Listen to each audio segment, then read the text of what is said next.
Hello, everybody, and welcome back to Mosk Pod. This is the 27th episode. We're just rolling along every week now and really getting in the flow of things. So, yeah, today we'll just update you on, weekly things. This will actually be our last week before our March break. We got a lot of days off in March. We'll make up one day during Easter that weekend. That we actually have a Monday schedule on Tuesday again. Just like our last couple days off for you know the holidays and stuff in January and February. But other than that, yeah, we'll do more sports because no guests today. I do want to start off with the Jamaica preview as I'm going on the mission trip this weekend. Just before I get into anything, as you saw on the cover page, this is sort of the shirt, and I'll face it at the camera right now. Let me get it. Here we go. And the back of it is right here. Yeah, you can see it. Um, that is what I'm going to be wearing with a few students this weekend down in Jamaica. Just to go over what I'll be doing with the group, we'll be working with Mustard Seed Communities, which houses neurodivergent communities and people, all between the age of, from when they're born all the way up there. And, every house is different, but yeah, it's people who struggled in life, haven't gotten the proper resources or the treatment they've needed, so they get the help there, and we're gonna help them. Just to create positiveness, see what they're going through, and yeah, just treat them, um, you know, with the best we can to support them and all. Just see, yeah, what they're going through throughout the week. It will be memorable. I'm actually pretty excited. I'm not gonna lie, I wasn't like too excited at first, because of the concept. It's a little different from when I went to Texas last year to do a mission trip. It was totally different. But this is, yeah, related to neurodiversity and mustard seed communities all down there. Uh, we'll have our days at the beaches and stuff, but yeah, we'll be visiting different homes and stuff, treating them, and just showing our faces, creating positiveness in their lives, all that. That's sort of what I'm all about too. Just giving back and everything. Um, yeah, so before I get into sports, which I will do today mostly, I just wanted to give you a preview of what a typical day for us at the 7 days would look like. Uh, so yeah, our flight actually already got pushed a few hours, so we're already on the right track to our trip. Pushed 2 hours. Pretty incredible, but we'll still get there and do our thing. Uh, so yeah, we actually have to wake up at I would say 5 o'clock each morning. Sort of like we're working. So 5 o'clock each morning, gotta be up, gotta go to bed really early. Honestly, I as a college student, you go to bed late.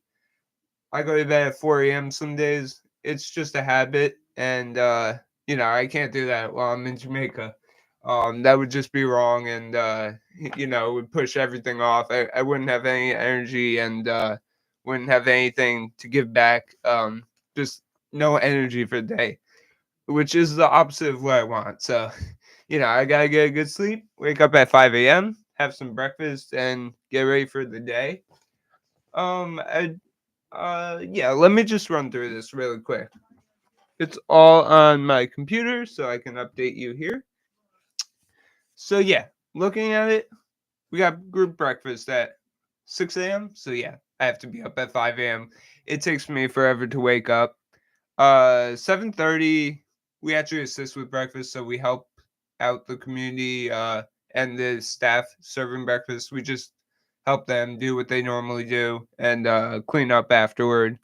We go to mass, everything, pray in the morning, uh, have lunch at the place we're staying at, which is Sophie's place, and we assist with lunch as well. We go to another home called Mary's Child, right in Kingston, right about 15 minutes from Sophie's place. And every house has different um, sort of goals that they work with their communities with, different age groups as well. I think this one is all girls, young girls. So we'll be working with them. Uh, yeah, it should be interesting seeing these different communities, I would say. Very different from each other, so it'll take some adjustment as well. Um, After that, we take a tour of each place, and then we go to an ice cream shop with them. So that will be kind of cool to experience local life in Kingston like that. We leave and we go back to Sophie's place for dinner that night. We assist with dinner as well, again, like every meal. And then we have community time, so reflection, probably my favorite, probably my favorite part of the night. Just reflect on what you saw, what you're feeling. You're already close with the group, so by then it shouldn't be that shouldn't be the issue at all. You should be able to say whatever you want, with reasonable comments and stuff. But yeah, that all ends at 7:30, so pretty packed day. Second day we do group breakfast at 6 a.m. 7 a.m. we assist. We go to we don't go to mass, but we do a little circle and pray each day. We go to Jerusalem, another home in the area. We do a tour, we meet the residents, hang out with them, do whatever activities they're doing, stuff like that. We do circle time with them. So yeah, it's young children there. Um, and then let's see, we do a radio show actually, just like this. We do interviews with them, which I don't know what it's like, but I'll definitely let you know. I hope it's like this because honestly, confidence builder too. But down in Kingston, be a lot different. We do a group project, uh, probably building or activity. Midday prayer, and then lunch at 1 o'clock. There, we do resume work, which is I'm not sure what that is actually. But we interact at the same time with the residents, so that's another time to get to know them. We leave to go back to Sophie's place at night, and we assist with dinner and have community time again. Third day, we do group breakfast. We assist. We do more morning prayers in the circle time. We go to my father's house, which is also in Kingston. If you got the hang of it by now, everything's in Kingston so far. But yeah, we go there. We take a tour. Um, and we also meet the residents. And then we go to my father's house to Jerusalem. So we go back to Jerusalem the next day. We have lunch at Jerusalem. We do another work project, and we go out to a local restaurant, covered by Mustard Seed Communities. Looks pretty interesting. I looked it up. I don't know what to get yet. We'll see when we get there. Community time is to be determined when we get back, and in bed in our settled back at the house at Sophie's place pretty early because they need to get the residents to bed, and we don't want to be a distraction sort of. Day 5, we got group breakfast. We assist and do morning prayers again, circle time. We go back to Jerusalem, so we'll be there a lot. It's right in the area. We do a work project there. We do midday prayers. We do lunch and we do more work project. We go back to Sophie's place for dinner, assist, and more community time.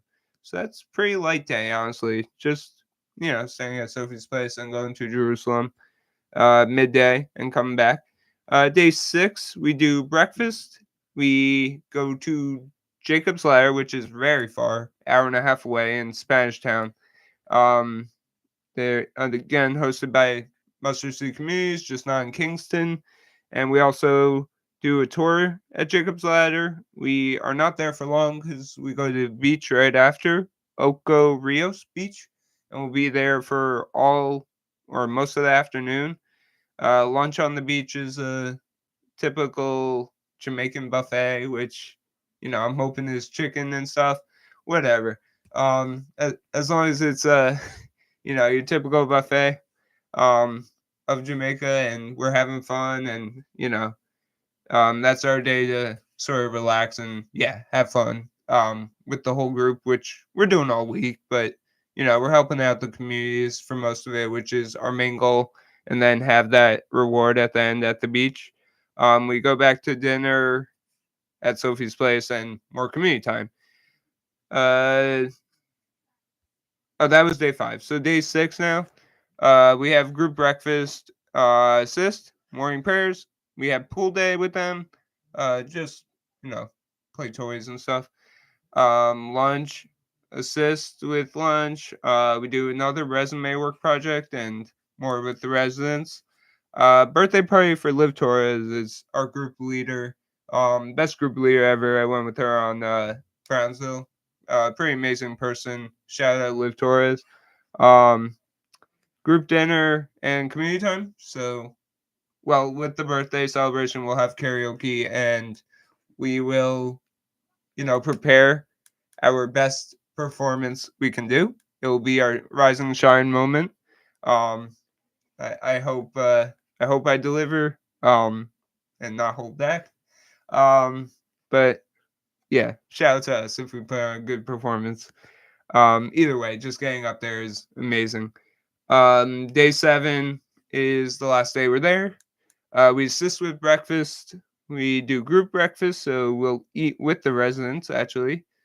Um, we do, or sorry, group breakfast, which is our breakfast after we assist with for breakfast for the people living at Sophie's place. So they'll have breakfast earlier at 6 a.m. and we'll have at 7, but we still have to be up to serve them.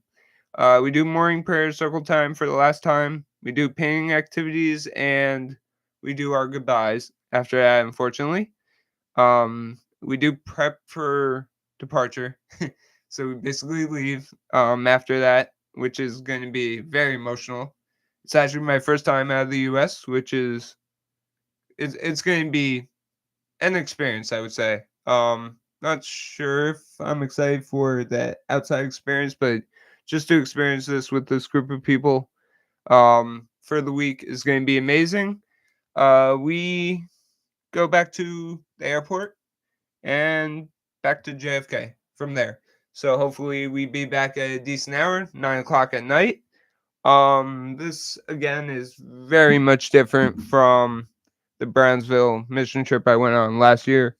Um, Again, we just visited local spots, gave out at food banks and Catholic charities. We helped out with pharmacy needs, meals. So a little tie there, but mostly different. We'll be with the communities the whole time and all.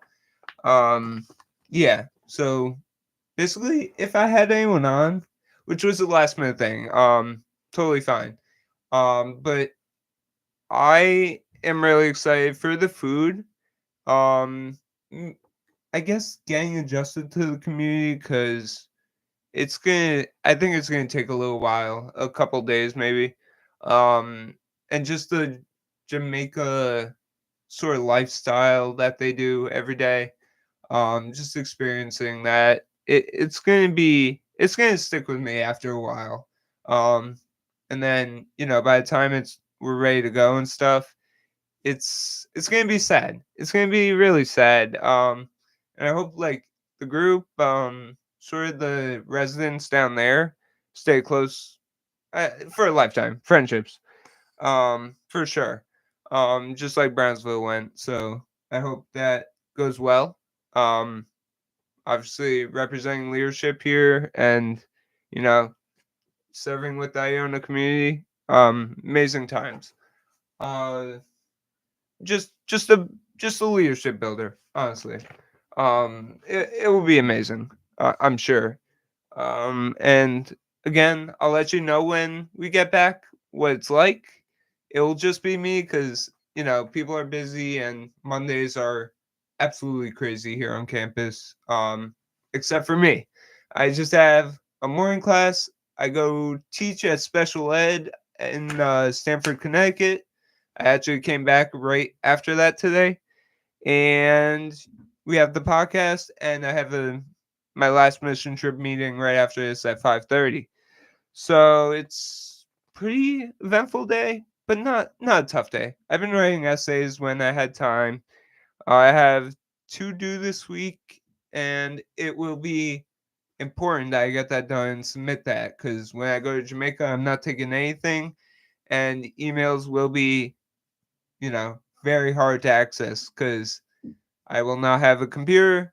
There is very little Wi-Fi down there, if if slightly any, and it will be it will be sort of a communication wise and sort of bonding experience basically the whole time, and that's what I want out of it. I don't want to be distracted by the school because that's not what mission trip's about. It's serving for your school, but it's about helping out these communities and seeing what they go through everyday life and sort of struggles that we want to help fix. We know we can't completely fix it because of the week we're there, and if we were there further, it would still be tough because of the lives they've been through. But we can do whatever we can to help them and make ourselves feel good. Uh, you know, gain good relationships with the mustard seed communities and the people that live in these homes, and we'll be going all over the place, doing that all week long. So really look forward to that. Shout out to the people as well on the trip. I look forward to working with you as well. First time meeting most of you, honestly, and you all been really nice to me already. So I know this is going to be a blast, and you know, um, hopefully for us, a time to bond and really get to make a difference in the mustard seed community in Kingston and wherever we go from there, Spanish Town, whatever it is. But yeah, look forward to these friendships and all going forward. It's really key for me because finding my foot finally in college after tough early life. I could go on for days with the early life, but I'm just so grateful where I am now, and you know just moving forward with leadership, and you know staying positive is really key. Uh, not not backing down if something goes wrong, or blocks sort of are in your way. It's all about just battling through and staying positive, getting past that. I know it's tough sometimes, but if you just follow your dreams, you'll get to positiveness, lots of positiveness, with the negatives too, but you'll get closer to where you want to be and probably more successful, which I hope for everyone, honestly. That's my hope for everyone. And that's sort of the way I was taught and the way I wanted to overcome. So, starting out with these mission trips, starting last year, really helped me get on that track. Joining different clubs before that, IUTV, WIUR, starting this podcast, right? And neurodiversity was key with last week's episode, and shout out to Derek, did amazing. I was so glad he was able to share his experience with neurodiversity, autism, and ADHD. If you didn't get a chance to see it yet, I recommend you do because that was very inspirational and one of my favorite episodes to do with him. And it was yeah, it was a great episode overall. So yeah, recommend you check that out. That was our 26th episode. This is our 27th, and yeah, I'm glad we hit up on that topic first today. So getting into sports now, for our second half of the episode, um, we'll start out with, I would say, let's start with college. So last week I couldn't really get into it because we had neurodiversity, and I went over sports really quickly. But there was a Duke game a couple weeks ago. College basketball, Duke in Durham, North Carolina, one of the top ranked college basketball teams in the nation. Um, they had end of the game celebration because Duke got upset by Wake Forest or someone like that. And I forget if it was Wake Forest or not, but at the end, and this has been a trend for the last few years, I would say, college basketball allows right now for students to run on the court after the buzzer goes off, or like 1 second before. And the buzzer goes off, students run onto the floor and pile in absolute craziness. It's a mess, honestly. And people really do get hurt, like players. And the Duke top star, the top one of the top players for Duke right now, Kyle Flippanowski. He got sort of tumbled, or like, hit in the foot uh by the by the home fans coming in because they upset Duke, and someone hit Flippanowski in the foot as they were running onto the court. They and there was another game sort of far back where this happened too, and you know the same thing happened. Got tripped, but the fan ran into the circle, not worrying about Flippanowski, even though they collided really hard in the leg. Uh, Flippanowski hobbled off, and that was what really triggered, or what has been these problems with college games after these upsets where they run onto the court, they get hurt.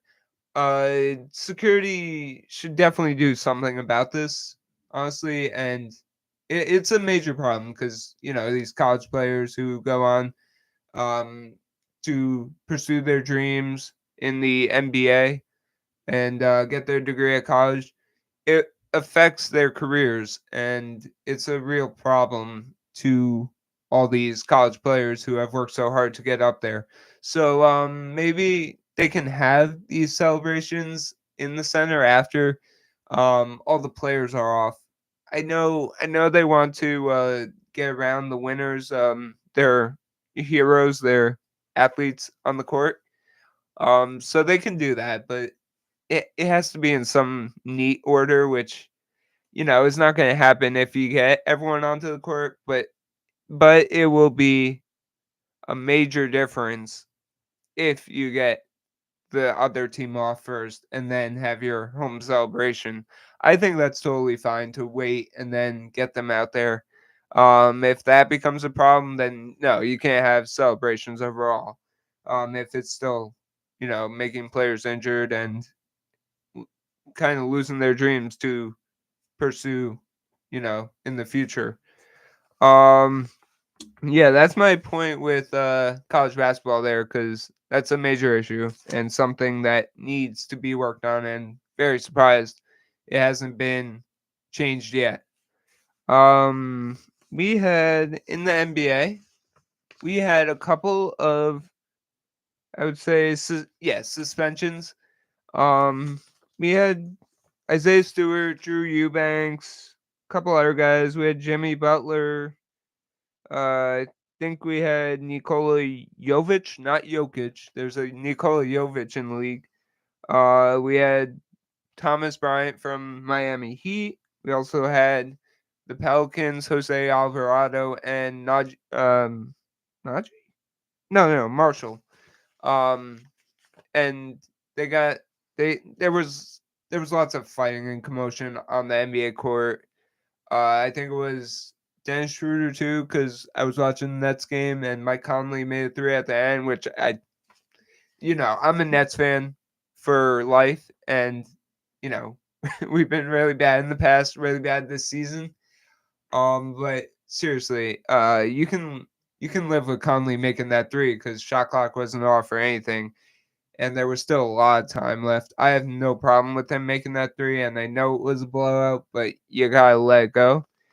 Um, I guess making, I guess also for the Nets, shooting at the end was fine as long as it's before the buzzer goes off. I know it's not a good message, but you gotta play until that buzzer goes off. Even in blowouts, I mean, just let it go, right? You're gonna like, for example, the Timberwolves are gonna get the win there, because it's like a 30-point game or something, and you just play until the buzzer. You're gonna win either ways. Maybe it doesn't go against the betting odds, but it doesn't matter. You just gotta let it go. Um, the Knicks also have been, I would say, struggling. They got their win yesterday. Their very good win without Brunson, who knows Brunson's injury, how long it's going to keep him out. Very high scoring for DiVincenzo, like all season. He's been stepping up. Josh Hart had a tremendous game, a surprising triple double, and you got some other players stepping up here and there. Bogdanovich finally getting it going. Burks is just going to be who Burks is, just a backup guy who you can trust in, bench minutes. So not much, maybe double digits, but that's about it in scoring. You got the Bucks now getting it going again, which we expected because you got Dame and Giannis, and then the backups are Beasley, Lopez, Portis, Connaughton, but you do have Middleton out, and you gotta get that fixed. Because I think that's the driving force for them again to make a far run. Doc Rivers finally getting his foot in with the Bucks after a tough start. I think the Bucks have won like 5 straight, and they're playing their sixth coming up. Or for their sixth one coming up. But Lillard has been tremendous all season, or especially now. Giannis is insane still. Beasley been showing up some games, and you got other players who are doing their thing. And if they can pull together, watch out, because they're not even at full strength right now. I, I'll mention at the end with the that was a crazy game yesterday with the Celtics and the Warriors in the wrong way. But yeah, for my Nets, really, just update I have, they they drive me nuts, honestly. They are crazy. Glad we traded Dinwiddie. I knew that would happen at the trade deadline. So glad we did that. Dennis Schroeder is paying off for sure, but it's not. It's just for to fill out roster spots for the rest of the season. We're going nowhere. Um, my hope is that we make play-in and maybe the first round, but we're not getting past there at all. We lose by 50 every single game, or 30 at least, except for the last two, which were very important, actually. Atlanta Hawks are right ahead of us in the division, and now only ahead of us by two, with Trae Young out for an extended period of time, with Okongwu, with their backup center. Um, Claxton, Schroeder, I who knows when Thomas is going to come back next few games. Ben Simmons, we can't trust. He's in and out whenever he feels like it, and it's wild to me. Because he seems healthy overall. It's just keeping him out, just these small foot injuries or whatever he has. And then he comes up with another idea for an injury. I don't know. He probably it's his history, but yeah, him being on the court is a major factor, and we need it to happen in the playoffs, and we just can't trust that right now.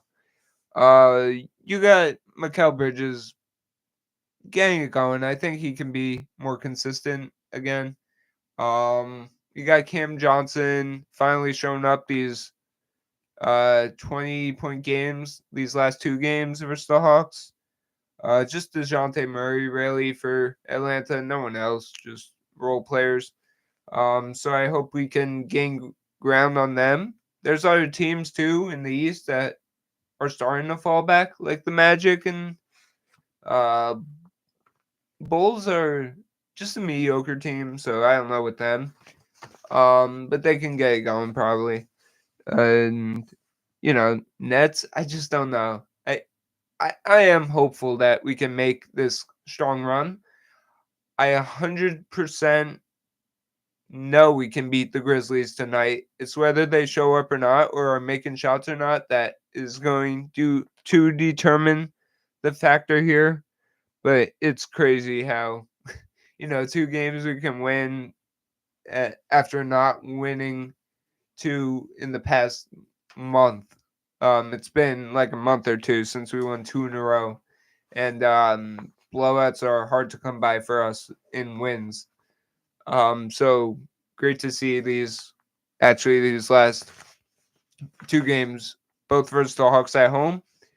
To see us win was amazing. I watched all of Saturday's game and none of Thursday's because I was doing more community service, which again, that's my favorite thing to do. Serve to the community. But Saturday, yeah, Saturday was a great game. Watched with the fam because we're all Brooklyn fans.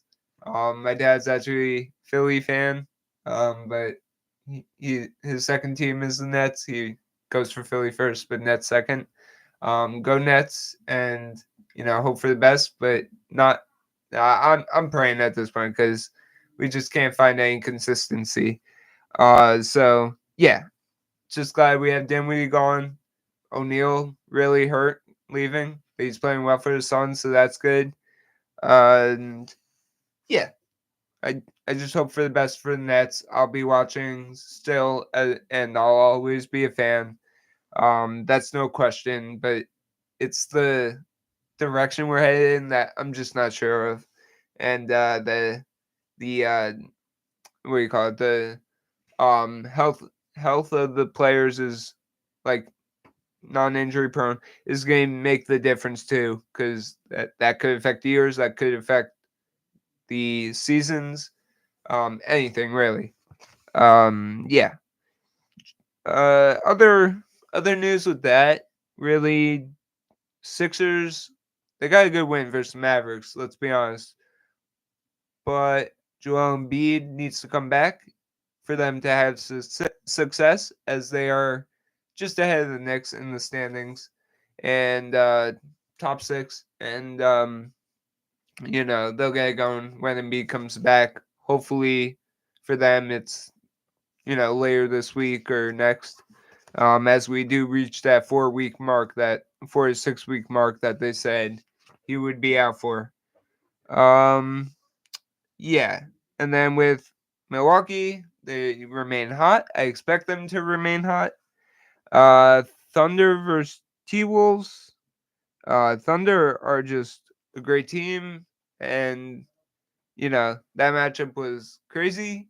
And since the Thunder have been winning now, they are first place again in the West, overtaking the Timberwolves.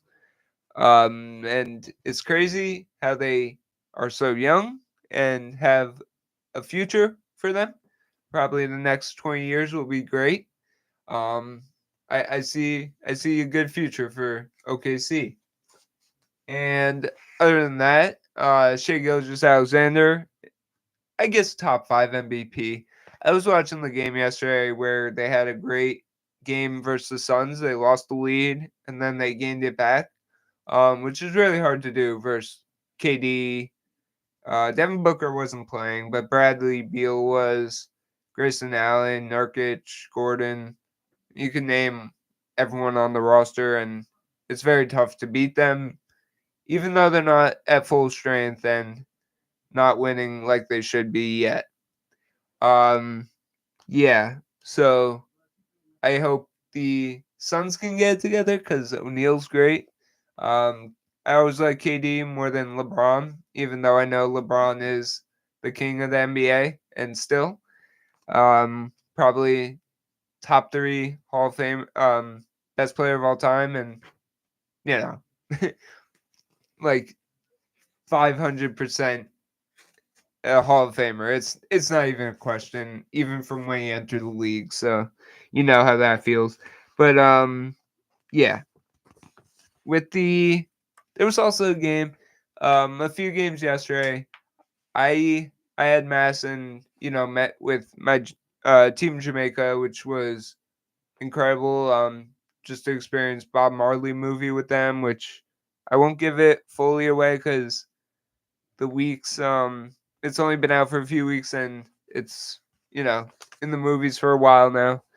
But Bob Marley and what he did for Jamaica is incredible, and it's all about his journey, really, and the music he produced and basically the meaning behind it, everything like that. Really incredible stuff, and it's not too long of a movie, so it's easy to understand, but the language they speak is a little different, so it'll take some time to get used to. But the background of it is pretty basic and you know pretty simple to understand.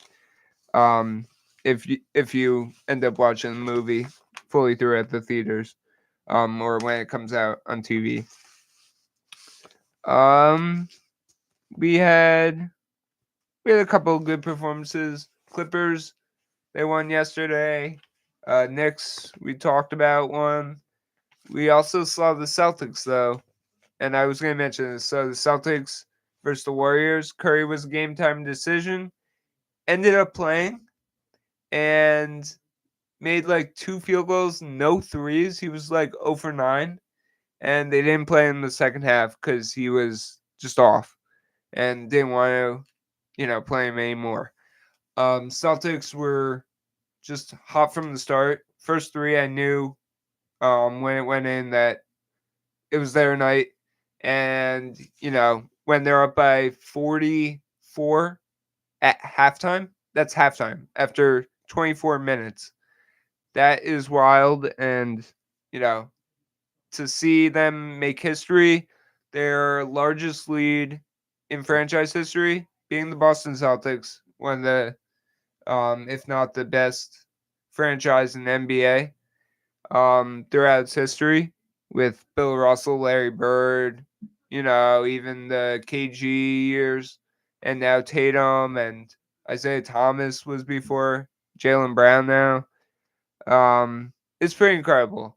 And, being up by 44, they win by 53 or 54. It's incredible. And they didn't even play their starters most of the second half. Probably a little bit of the third, I think I saw. And then they took them out because that was game time right there. Even their garbage minutes players were on fire and, really getting it going. The whole game, not nonstop. Uh, Coach Missoula is coaching great and has his team rolling.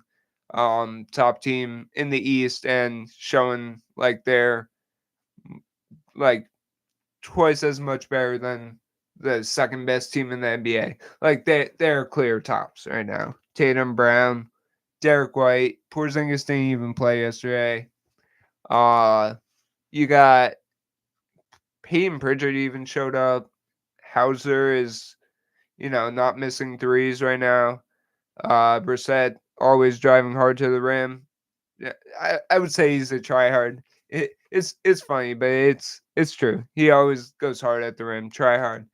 Um, you got other garbage players who just put out full effort there.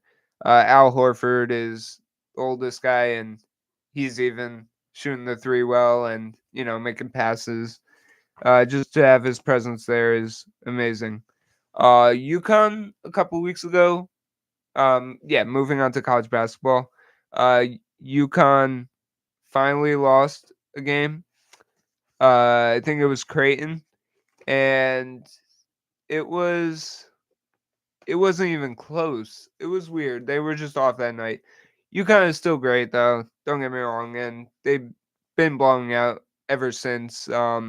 Just that one game stopped them. So to me, they're still the clear cut best in the nation. I know they did lose, but they're still the powerhouse and favorites for me. Honestly, I know I'm biased to Connecticut um being a resident and living in Stamford, Connecticut, as I since I was born till now.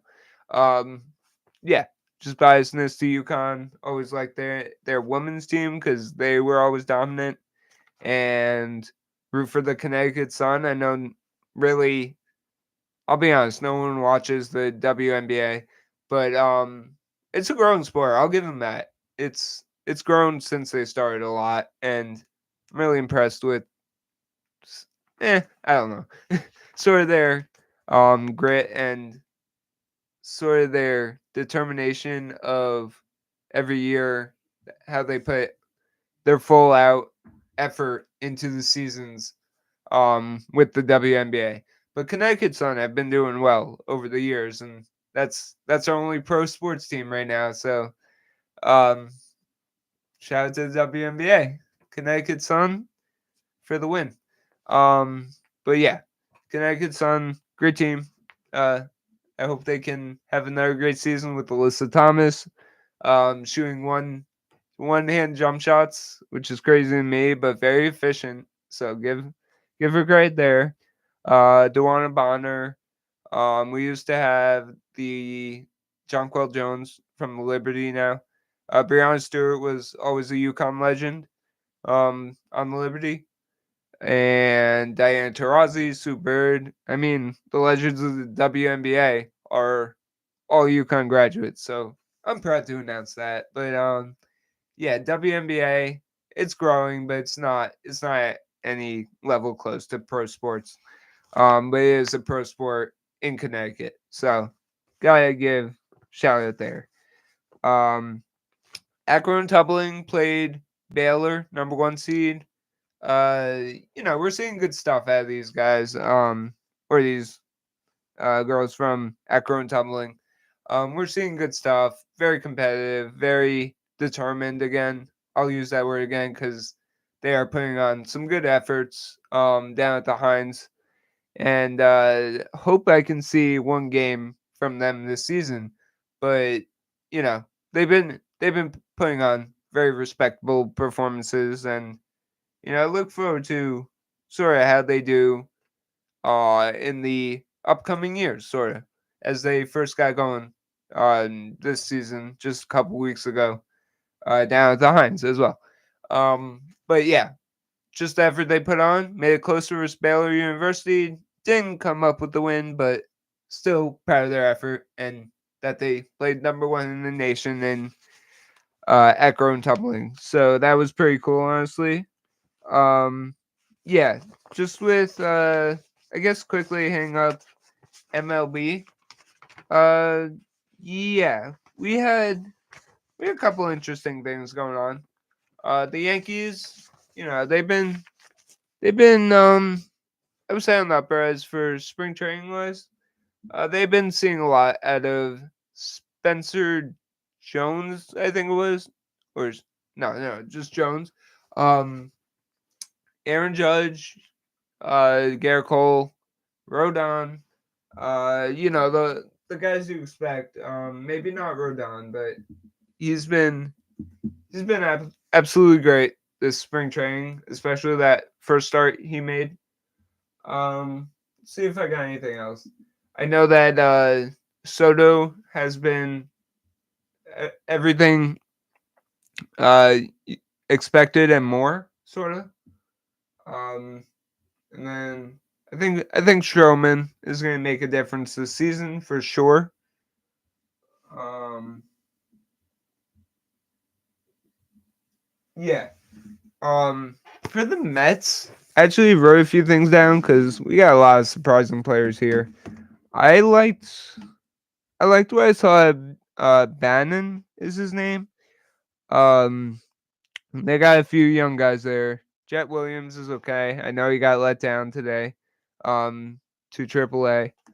Or um, yeah, and really, our offense is running through right now. Alonso Marte's been getting a few hits too. Um, I saw a lot out of Trace Thompson, which I again I hope he gets a at least a DH position for part games this season, as he is a major league level player. Uh, very powerful at the plate.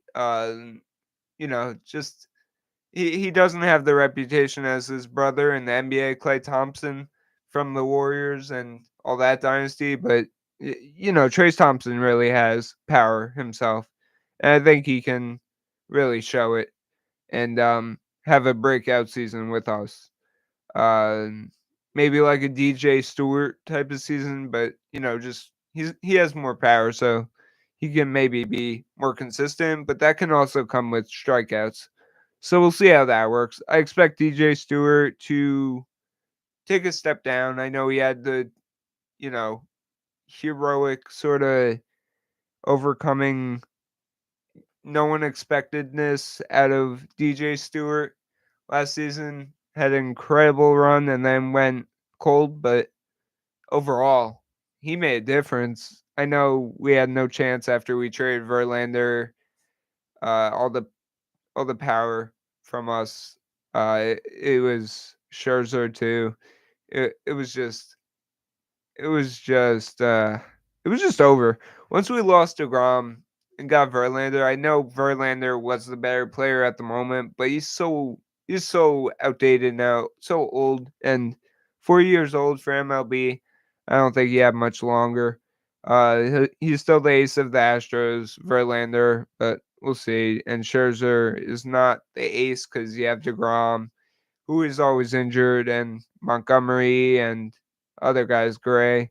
You got guys on Texas who may make the rotation sort of spot over Scherzer, so Scherzer might be mid rotation, but we'll see with that. Um some other guys, yeah, we saw great 2 innings from Luis Severino in his first start. Um I hope Vientos, Beatty, and Alvarez, we know, has power. I hope they can all, from their rookie season experiences, gain more experience and get better out in the field. Um, yeah, not not too much other than that. Um, you did have, you did have, the guys I mentioned, Bannon, Williams, Thompson, Alonzo is. I hope he does well and the team does well.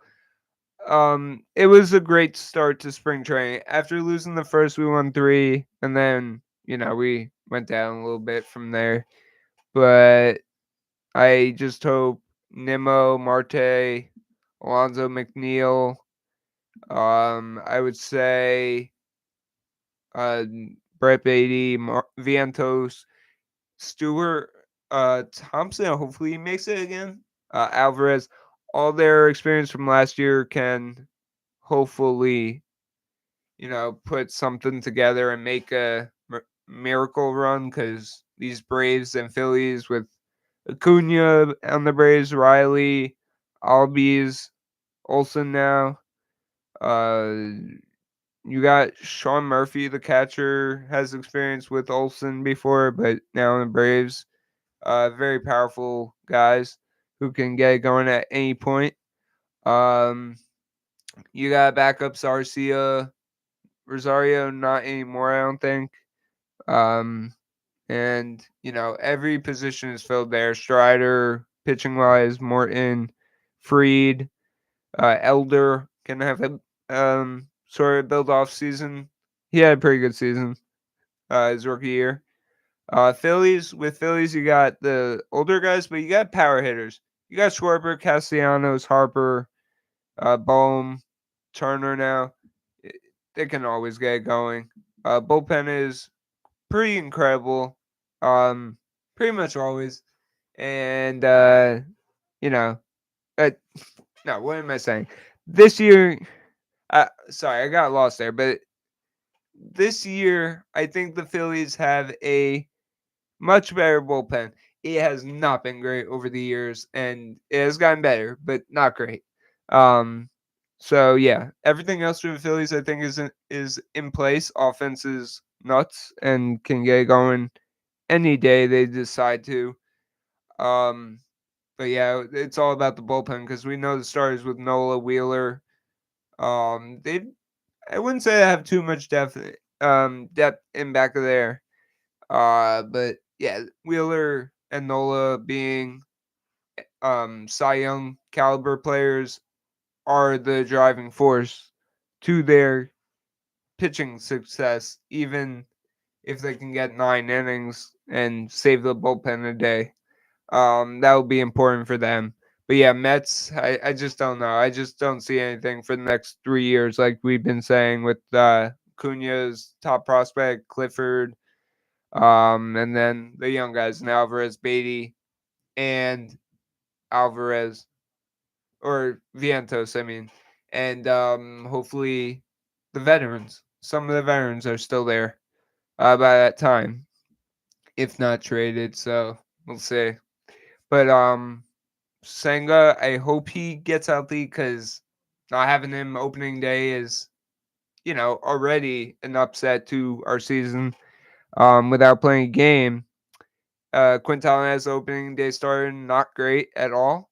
And I hope that he can just make it through 4 successful innings or something because our bullpen is one of our strong forces this season. Diaz is back. You got other guys. You got the Ottavinos. You just got enough talent there, to get you through the seventh, eighth, and ninth inning, combined. So yeah, I would say third place for the Mets again is proper, maybe even fourth. We'll see. But yeah, it's gonna be an entertaining week. We will not be on next week again. I did want to thank you all for joining us for our 27th episode. Just a quick fun fact: 27th is my birthday, but June. My family, actually, 4 members of my family, including me, have birthdays on the 27th, and 2 of them are my mom and dad. So 27th is a very important number to us. I also have 3 or 4 friends with that date of a birthday. I know last week was actually the 27th, our 26th episode, so that was pretty disappointing how that worked out, but it is what it is, and we live with it. So yeah, I was very happy I got to mention all the sports updates. Again, not much going on. Rangers still good in hockey, and yeah, it was good to talk Jamaica stuff, pre-Jamaica trip next week. So yeah, next week we won't be on. The following week again, Monday at 4, and that will be the 18th. And I hope you can join us then. I will have the next 2 weeks. I will have Vincenzo back on the 18th, and then on the 25th, I'm going to have Leonora from Give Grant on, and we're going to talk a little about what she does, what we do. She joined me on the Brownsville mission trip last year, so we'll have a lot to discuss. But Give Grant will be the main topic there. Vincenzo, again, 18th, will join me for sports and anything else we want to talk about. Um, and I look forward to continuing that. I'm also in contact with another person for maybe the following week for community service episode, which again, I kind of told you I like doing. But yeah, again, make sure to like, subscribe, and comment. Turn on the notification bell for updates from WIUR and Moss Pod. And we hope to see you guys next week. Thank you.